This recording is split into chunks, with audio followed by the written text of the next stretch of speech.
In the mainline Pokémon universe, Jigglypuff is defined by its docile biology. With its massive, unblinking eyes and an extreme 12-octave vocal range, this floating pink balloon is known exclusively for singing soothing lullabies to put opponents to sleep.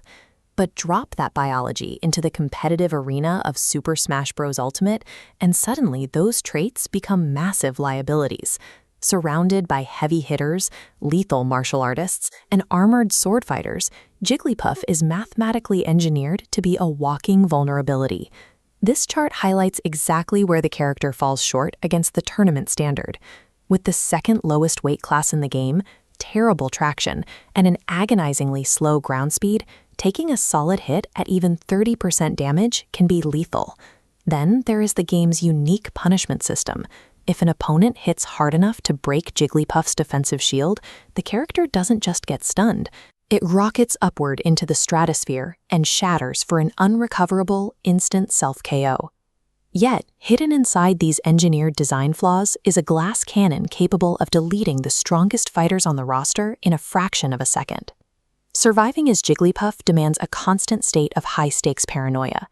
Because the character is so fragile, players have to maintain absolute positional perfection to stay alive long enough to strike. Since trying to trade blows on the ground is a mathematical death sentence, Jigglypuff players are forced to migrate to a completely different domain, the air. Looking at this vector map, we see how the character bypasses normal gravity. With 5 mid-air jumps, the highest air acceleration, and the second fastest airspeed in the entire game, Jigglypuff dictates the skies. This aerial mobility enables a technique known as the wall of pain. By stringing together multiple forward and neutral attacks, the player creates a geometric wall of lingering hitboxes that physically pushes an opponent further and further off the stage. For the opponent, this creates a claustrophobic experience.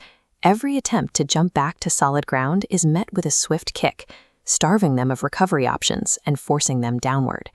Jigglypuff doesn't need to rack up high damage to secure a win. By weaponizing the boundaries of the screen itself, the character turns the empty space over the blast zone into an execution block. Edgeguarding is only half the kit.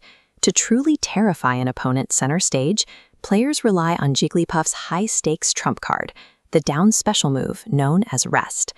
This timeline shows exactly why this move is so absurd. Activating on frame 2, which is mathematically unreactable for a human, Rest delivers extreme vertical knockback. It hits hard enough to instantly KO most characters at a mere 50% damage. The trade-off is severe. The move has a microscopic hitbox, and missing it forces Jigglypuff to fall deeply asleep on the spot. It leaves the character completely defenseless and guarantees a fatal counterattack. To survive the highest levels of competitive play, masters like Bassmage and Senra engineered ways to navigate this do-or-die kit by using frame-perfect precision. System adjustments in patches 6.00 and 13.00 provided the frame data reductions required to set up guaranteed combo strings. These updates shortened the ending lag on key moves, allowing the character's speed to finally catch up to its potential. Here is how the math checks out on a true confirm. If a player lands a perfectly spaced falling down aerial attack, the resulting hit stun duration overlaps perfectly with the startup frames, locking the opponent in place for an unavoidable frame 2 rest. These champions weaponized extreme precision to secure wins. They mapped out the exact math required to assassinate top-tier speed demons and sword fighters before Jigglypuff's own glaring weaknesses could be exploited. Jigglypuff has climbed out of the bottom-tier ranking it held for years. In the previous game, it sat in 54th place out of 54 fighters, a statistical joke that posed zero threat to the competitive meta. Today, it sits firmly as a respected mid-tier contender, capable of dictating the pace of the match against the best players in the world. Playing against it exacts a heavy psychological toll. Opponents are forced to operate in a constant state of paranoia, knowing that a single misplaced jump will push them off the ledge or put them instantly to sleep. Jigglypuff explicitly rejects the traditional safety nets of competitive gaming. There is no heavy armor, no long-reaching sword, and no raw ground speed to fall back on. Pushing an archetype this fragile to its absolute limit strips the game down to its rawest elements, turning every neutral interaction into a knife fight in a phone booth. High-level play focuses on positioning over raw power.